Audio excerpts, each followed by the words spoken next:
આજે આપણે બાજરાનો લોટલો વણીને બનાવીશું. જેને થાબડતા નથી આવડતો, હથેળીથી બનાવતા નથી આવડતો ટીપીને, તો એ લોકો રોટલો છે ને રોટલીની જેમ વણીને બનાવી શકે. તેના માટે કાથરોટમાં આપણે પહેલાં પાણી લઈ લઈશું અને મીઠું બંને લઈ અને સાથે રોટલાના લોટનું પરફેક્ટ મેજરમેન્ટ નથી હોતું. 1 થી 1.5 રોટલાનો લોટ બંધાય એટલો આપણે લોટ બાંધતા હોઈએ છીએ. તો લોટ છે એ એકદમ ઢીલો નથી બાંધવાનો અને વધારે પડતો કઠણ પણ એવો મીડિયમ બાંધીને તૈયાર કરવાનો છે. તો આ રીતે જરૂર પડે એટલે પાણી નાખવાનું, હથેળીના ભાગથી આ રીતે મસળવાનો, જેથી લોટ છે એકદમ ચીકણો થઈ જશે અને રોટલીની જેમ તમે વણશો ને તો પણ રોટલો તૂટશે નહીં, એકદમ સરસ બનીને તૈયાર થશે. અને જે રીતે રોટલીનો નાનો લુવો હોય એટલો જ બાજરાના લોટનો લુવોની રોટલી બનાવીશું તો પણ એકદમ સરસ બનીને તૈયાર થશે. હવે બાજરાના કોરા લોટમાં લુવો છે એ બોળી દેવાનો, હાથથી ટીપી આવો ગોળ પેંડા જેવો બનાવી અને બાજરાના લોટમાં આ રીતે અને હથેળીથી ફેરવતું જવાનું, હલકા હાથે હથેળીથી ફેરવી અને વેલણ નાખી દેવાનું.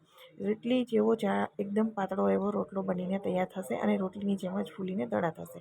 હવે આ રોટલો છે એ રોટલીની લોટીમાં જ આપણે શેકવાનો છે, તાવડીની અંદર નહીં. લોટીની અંદર એકદમ સરસ પરફેક્ટ શેકાઈ જાય છે. તો ગેસની ફ્લેમ મીડિયમ રાખી અને રોટલો નાખી દેવાનો. ઉપર આપણે કોરો લોટ નાખ્યો હતો એટલે પાણી આ રીતે લગાવી દેવાનું, જેથી રોટલો છે એ ફાટે નહીં. નીચો પાણી નહીં લગાવીએ તો રોટલો છે એકદમ ફાટી જશે અને સરસ એવો ફૂલશે નહીં.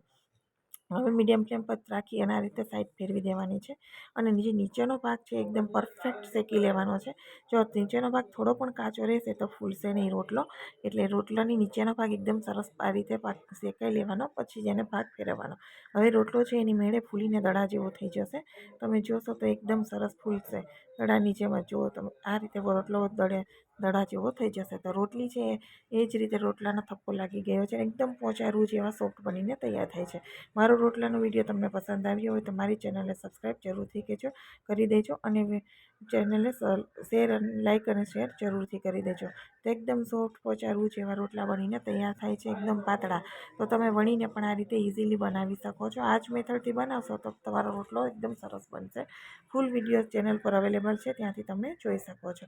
એકદમ પાતળો રોટલો બનીને તૈયાર છે.